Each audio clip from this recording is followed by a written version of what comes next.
Olá, querido amigo, querida amiga, mais uma vez aqui estamos para tratar de temas do novo Código de Processo Civil. Hoje trataremos inicialmente de um novo módulo, que é o módulo dos recursos, e basicamente trabalharemos nessa primeira parte alguns aspectos relativos à estrutura da teoria geral dos recursos. Vamos começar com o artigo 994 e chegaremos possivelmente ao artigo 997, dividindo em alguns pedaços esse estudo da teoria geral dos recursos, já que é efetivamente importante e bastante pontual. Pois bem, antes de começar a falar propriamente da teoria geral dos recursos, compete recordar que há nos recursos uma função muito importante, qual seja impugnar ou contrariar, combater a decisão recorrida. Sabe-se que por vezes decisões judiciais são corretas, por vezes não, seja por conterem vícios ou efetivamente por não observarem da melhor forma a estrutura do direito objetivo, bem como dos precedentes traçados pelos tribunais superiores. Nesse caso, nasce então a estrutura recursal para salvaguardar o interesse daquele que foi prejudicado com a decisão. Pois bem, se nós observarmos o artigo 994, perceberemos ali que está taxado, descrito efetivamente no código o rol, que se considera rol de recursos. Portanto, vamos conhecê-lo rapidamente. Diz o seguinte o artigo: são cabíveis os seguintes recursos. Vamos lá. Apelação, que é tipicamente um recurso cabível contra sentenças, sejam elas terminativas ou definitivas. 2. Agravo de instrumento, tipicamente cabível contra decisões interlocutórias, que inclusive podem ser de mérito ou não. Ponto 3, inciso 3º, agravo interno, que é o recurso cabível quando se busca exaurir as vias ordinárias, buscando aí então uma decisão colegiada, muito embora por vezes se tenha decisão unipessoal do relator. Então esse é um recurso que tem por vezes essa finalidade, além de pretender também ainda modificar a decisão. Embargo de declaração, no inciso 4º, que como estrutura de natureza jurídica é um mecanismo impugnativo, muito embora seja tratado como recurso, que tem a finalidade de sanar potencial omissão, obscuridade ou contradição, bem como, nessa estrutura do novo código, corrigir erro material e se prestar também ao pré-questionamento. O recurso ordinário, situações constitucionais cabíveis. O recurso especial, que busca combater, em regra, contrariedade ou negativa de vigência à lei federal, ou ainda a disparidade de decisões de tribunais sobre uma mesma questão. O recurso extraordinário, que busca combater a infração à Constituição Federal. O agravo em recurso especial e em recurso extraordinário, que busca permitir a subida dos dois recursos anteriores às superiores instâncias. E os embargos de divergência, que são cabíveis exclusivamente em relação aos recursos extraordinários e especial. Pois bem, só para deixar claro, deve-se dizer que não existe previsão no direito brasileiro de cabimento de embargos de divergência no âmbito dos tribunais regionais federais e dos tribunais de justiça dos estados, exatamente pelo que nós dissemos. E isso já vinha sendo tratado desde o recurso especial 143.028 de São Paulo, ministro Ari Pagendler. Também não existe igualmente recurso cabível contra a decisão de tribunal de origem que não obsta o segmento de recurso especial, ou seja, que recebe recurso especial.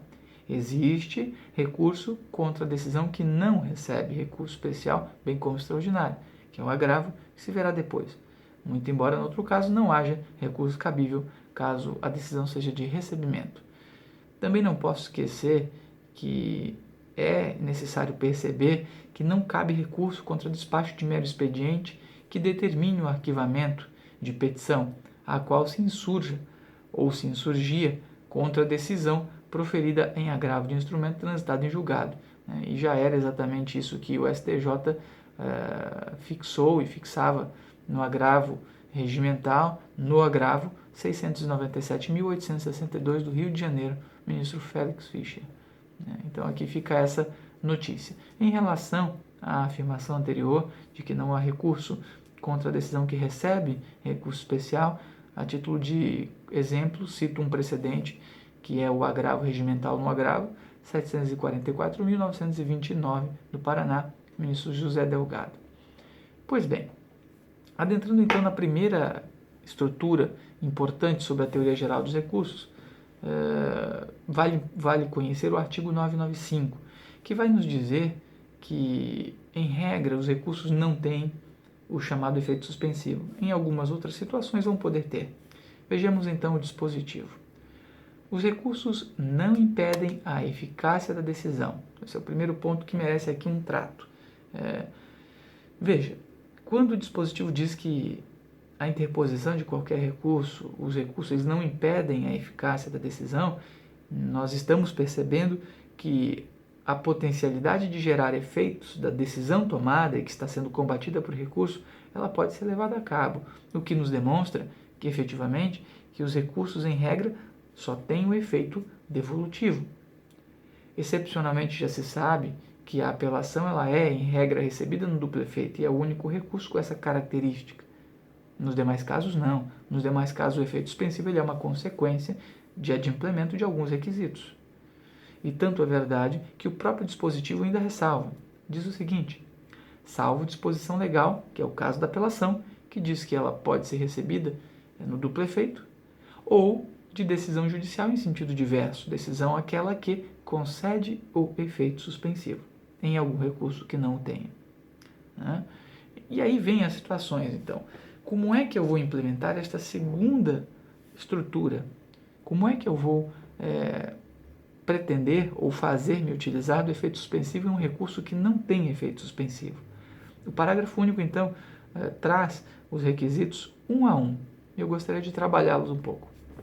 Diz o seguinte: a eficácia da decisão recorrida poderá ser suspensa por decisão do relator. Esse é um primeiro elemento. A concessão de efeito suspensivo, portanto, ela é dirigida à figura do relator. Ele é quem vai, analisando alguns requisitos que nós vamos conversar agora, conceder ou não o efeito suspensivo. Seja já por pedido no próprio recurso, seja por petição juntada aos autos do recurso. Mas vejamos então quais são as condições ou os requisitos para que se conceda o efeito suspensivo. E o próprio artigo, parágrafo único, diz o seguinte: se da imediata produção de seus efeitos houver risco de dano grave. Esse é o primeiro ponto. O risco de dano grave. Ou, no caso aqui, risco de dano grave, de difícil ou impossível reparação. Então, o dano tem que ser grave e o risco efetivamente eminente e existente. E este dano grave, ele deve ser de difícil ou de impossível reparação. De difícil, que muito possivelmente não será superado. E impossível porque nunca se poderá reparar. Imagine o exemplo de uma determinação de determinada penhora em que eu tenha uma ordem específica que vai inviabilizar a atividade de determinada empresa. Nesse caso, se você comprova a condição de dificuldade na reparação ou ainda da impossibilidade, poder-se-ia pensar no efeito suspensivo. Seja para o recurso de agravo, se fosse esse o recurso utilizado, ou até, eventualmente, para fundamentar o recebimento no duplo efeito na apelação. E aí temos mais um elemento, e ficar demonstrada a probabilidade do provimento do recurso. E hoje precisamos de algo mais, não só a gravidade da situação, precisamos da probabilidade do provimento do recurso. É demonstrar que esse recurso tem uma grande potencialidade, ou seja, é possível e é provável que ele seja provido e que a decisão seja, portanto, reformada. De certa forma, antecipa-se um pouco do que se poderia ter efetivamente adiante na decisão. Também não posso esquecer de comentar que nessa estrutura, a competência para a concessão do efeito suspensivo, como já dito, ela é do relator. E isso deriva da conotação de alguns artigos do Código. Primeiramente, do artigo 299, parágrafo único, que, cumulado com o 932, inciso 2º, e o 995, que é este que nós estamos conversando no seu parágrafo único, permitem ao relator a concessão do efeito suspensivo em algumas situações pontuais. Claro que com exceção da hipótese de sobrestamento por força do recurso repetitivo. E nessa situação, a concessão do efeito suspensivo ela é diversa, ela é diferente. E ela será regrada pelo artigo 1029, parágrafo 5º, inciso 3º do novo Código, o que depois nós veremos em momento próprio.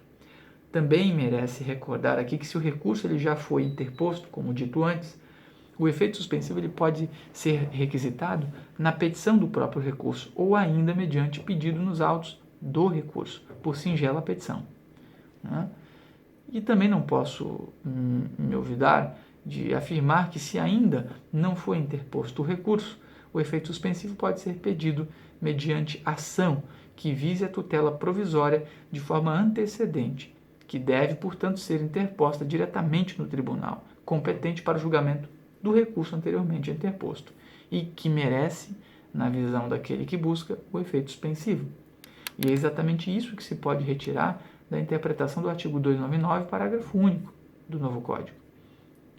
E dessa forma, então, nós temos aí uma possível superação de duas importantes súmulas do Supremo. A súmula 634 e a súmula 635. Efetivamente sofrem repercussão dessas conotações que nós acabamos de falar aqui, que falam da concessão de efeito suspensivo via medida cautelar. Isso é importante deixar claro. Pois bem, ultrapassando esse primeiro aspecto, nós vamos a um segundo outro ponto importante, que é a estrutura da legitimidade recursal. A legitimidade recursal ela está disposta ali no artigo 996. E nós então temos uma delimitação de quem pode recorrer. E é isso que gostaria de trabalhar um pouco agora com os amigos e com as amigas. Diz o artigo: o recurso pode ser interposto pela parte vencida. Esse é o primeiro legitimado. Segundo, pelo terceiro prejudicado. Terceiro, pelo Ministério Público, quando for parte ou quando for fiscal da ordem jurídica. Então vamos lá. Vencido, terceiro prejudicado e Ministério Público, quando parte ou quando fiscal da lei, ou custos legis, o fiscal da ordem jurídica. Nessas situações, e estes sujeitos têm legitimidade recursal. Veja, isso é importante para que se possa observar com certeza quem pode ou não efetivamente recorrer. Claro que a parte vencida, ela recorre por uma questão de prejuízo, seja um prejuízo no conteúdo da decisão, bem como seja um prejuízo na estrutura do procedimento, por vezes em decorrência de um erro em procedendo ou de um erro em judicando. Né? Também não posso esquecer que o interesse recursal que constitui a legitimidade do recorrente, ele vai evidenciado a partir da ideia de potencial proveito que o provimento do recurso ele pode trazer à parte. E isso já é definido de tempo pelo STJ por meio de um precedente importante, o recurso especial 23.967, que foi, à época, relatado pelo ministro Valdemar, isso lá em 92. E nesse sentido, não tem interesse recursal, não sendo legítimo para recorrer a parte que não é vencida no processo. Portanto, não fui vencido? Não. Se não fui vencido, não tenho estruturalmente legitimidade para recorrer. E é isso que já especificamente positivava o Superior Tribunal de Justiça no recurso especial 23.967. Muito bem, vamos lá.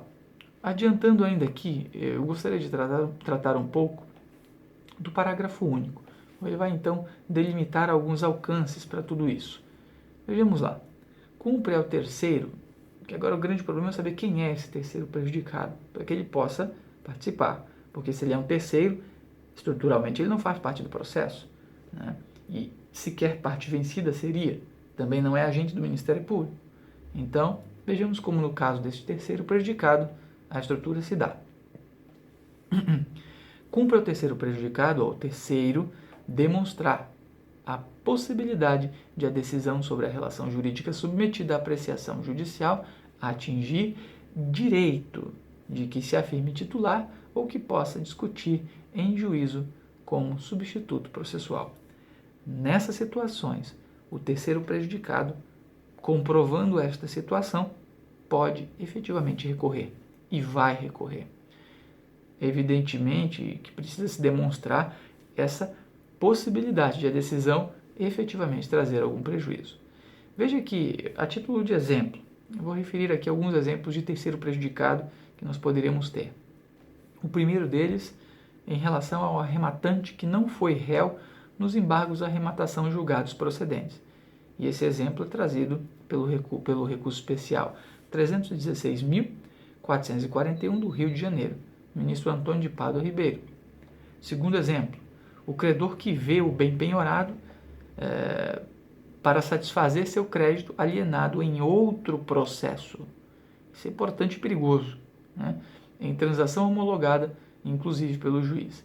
Este é um caso de exemplo que foi trazido pelo ministro Menezes Direito no recurso especial 415.962 de São Paulo. Por fim, um último exemplo, o do banco que recebeu determinação judicial para corrigir valores de determinada forma, resultantes de depósito feito em processo do qual não era parte, portanto um terceiro, que agora recebe os prejuízos dessa decisão. E o exemplo disso está no precedente do STJ, recurso especial 154.675 de São Paulo, ministro Barros Monteiro. E efetivamente em nada altera essa legitimidade o fato de ter sido excluído do processo por ilegitimidade de parte, porque o sujeito pode ter sido excluído do processo, muito embora posteriormente venha a ser prejudicado e a se tornar inclusive um terceiro prejudicado.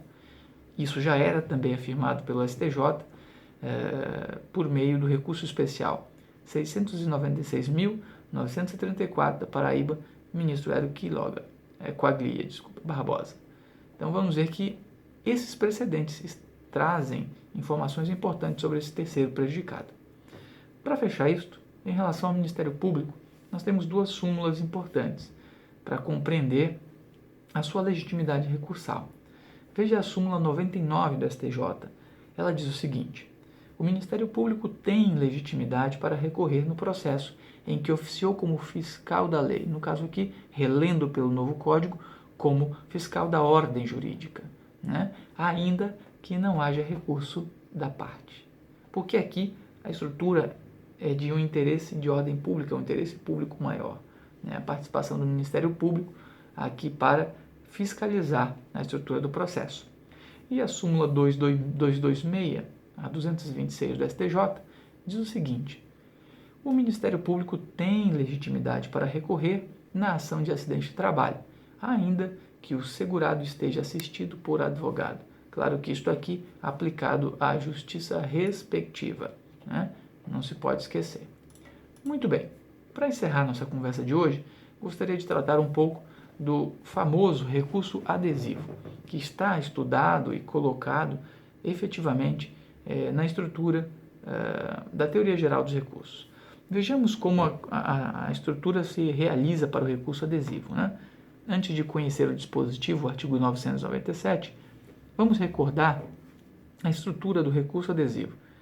O recurso adesivo é aquele que permite, em algumas situações taxativas, que o sujeito que não recorreu na época, caso seja vencido em parte, possa, no momento das contrarrazões do recurso que este oferta em detrimento do recurso do outro, possa este, que não recorreu, aderir àquele recurso. Claro que o adesivo tem uma função muito clara, que é permitir a quem não recorreu, caso sendo efetivamente demandado a fazer as contrarrazões ao recurso do adversário, possa ainda ter tempo para, querendo, efetivamente aderir e recorrer da decisão. Claro que de modo adesivo, com algumas regras pontuais. Muito bem, vejamos então o artigo 997. Diz ele o seguinte: cada parte interporá o recurso independentemente, porque essa é a regra e a estrutura, no prazo e com as observâncias exigidas pela lei, né? Então, cada pessoa interpõe seu recurso, observando os critérios de admissibilidade recursal e toda a estrutura, tempestividade, preparo, adequação e tudo o que nós temos para fazer o filtro e o controle de admissibilidade recursal. Mas não é só. Agora, no parágrafo 1º, começa a se estabelecer como funciona a estrutura do recurso adesivo. Vejamos lá. Sendo vencidos autor e réu, portanto, eu estou falando de uma situação de sucumbência recíproca, porque eu tenho uma decisão que não é totalmente favorável ao autor e muito menos totalmente favorável ao réu. Ela é uma decisão de parcial procedência daquilo que se pede. E nessas situações, por exemplo, a sentença pode ser assim: eu posso ter na sentença a procedência do pedido do dano material, mas a improcedência do pedido do dano moral. Aqui, então, eu tenho uma situação em que há sucumbência recíproca, porque são vencidos autor e réu. Diz mais o dispositivo: ao recurso interposto, ou seja, anteriormente interposto, por qualquer deles, autor e réu, poderá aderir o outro. Esse é o elemento central para conhecer como funciona o recurso adesivo. E veja que, havendo sucumbência recíproca, a interposição de recurso principal, efetivamente a aderência a recurso suscetível de recurso adesivo, vem pela observância do prazo das contrarrazões, né? O efetivo conhecimento do recurso principal e demais questões procedimentais em relação à estrutura do recurso adesivo admitido e que, nesse caso, deve ser admitido. É o que diz efetivamente o STJ no recurso especial 591.691 da Bahia. E veja que esse é o primeiro elemento, ter a famosa e estruturada noção de sucumbência recíproca. O segundo elemento está no parágrafo 2º, que diz o seguinte: o recurso adesivo fica subordinado ao independente, ao recurso independente. Isso é um ponto que eu preciso rapidamente conversar com os amigos. O recurso adesivo ele obedece a todos os requisitos de admissibilidade de qualquer recurso: tempestividade, preparo, cabimento, adequação, regularidade formal, tudo aquilo que nós já conhecemos. Agora veja que ele tem uma diferença do recurso anterior ou do primeiro recurso interposto, o recurso chamado de independente principal, que é a subordinação. Ele depende, para continuar existindo, do primeiro recurso.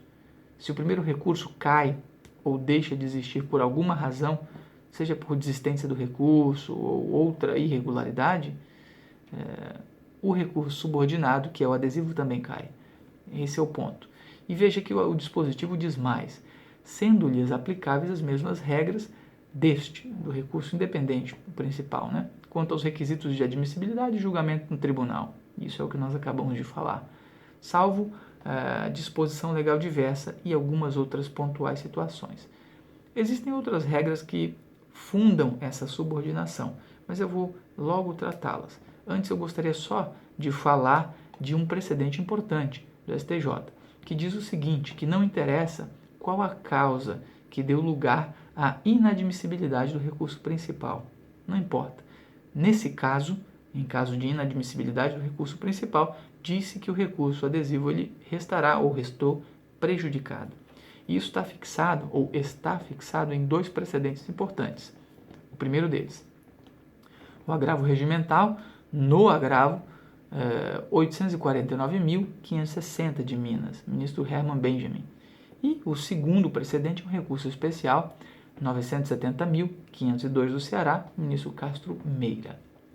Pois bem, agora o que eu ainda preciso observar para bem compreender o recurso adesivo? Primeiro eu preciso observar, em relação à estrutura de procedimento, que ele vai ser dirigido ao órgão perante o qual o recurso independente for interposto. Esse é o primeiro aspecto que está no inciso 1º do mesmo dispositivo. E, efetivamente, em que momento? No momento em que a parte tem para fazer as contrarrazões ao respectivo recurso independente ou principal. Esse é o momento, no prazo de contrarrazões. Então, eu oferto por uma peça as contrarrazões e por outra faço o adesivo. No inciso 2º do mesmo dispositivo, temos então aquele rol taxado que diz em que situações ou quais os recursos que vão suportar a adesividade. Diz o seguinte o dispositivo: será admissível na apelação, no recurso extraordinário e no recurso especial. São só nesses 3 casos que eu tenho admissão ou a possibilidade de fazer recurso adesivo. Não há em agravo de instrumento, não há em agravo interno e assim, efetivamente, de forma sucessiva, não há. Esse rol é taxado, e isso já dizia o STJ há um certo tempo, desde 2006. Né? E a título de exemplo, eu aqui coloco um julgamento, um precedente importante da Corte Especial do próprio STJ, no agravo regimental em embargos em recurso especial, que estão efetivamente trabalhados ali no recurso especial 611.395 de Minas, ministro Gilson Dipp. Bom, ainda importante que, sendo o caso de formar-se o instrumento recursal, claro que aqui eu estou falando de um processo que é ainda físico, o digital já é de uma forma um pouco diferente, é imprescindível que a cópia da certidão de intimação para as contrarrazões esteja lá, para que eu então comprove o momento e a tempestividade do adesivo. É isso que já dizia o STJ no agravo regimental, no agravo 810.768 do Distrito Federal, ministro Félix Fischer.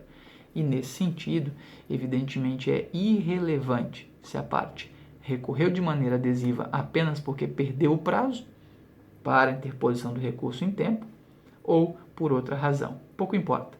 Importa é que, havendo tempo, momento, se pode utilizar do recurso adesivo. É o que diz o recurso especial 864.579 de São Paulo, ministra Eliana Calmon.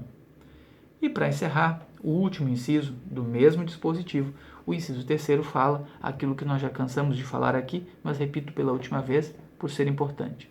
Não será conhecido o recurso adesivo se houver desistência do recurso principal ou se for ele considerado inadmissível.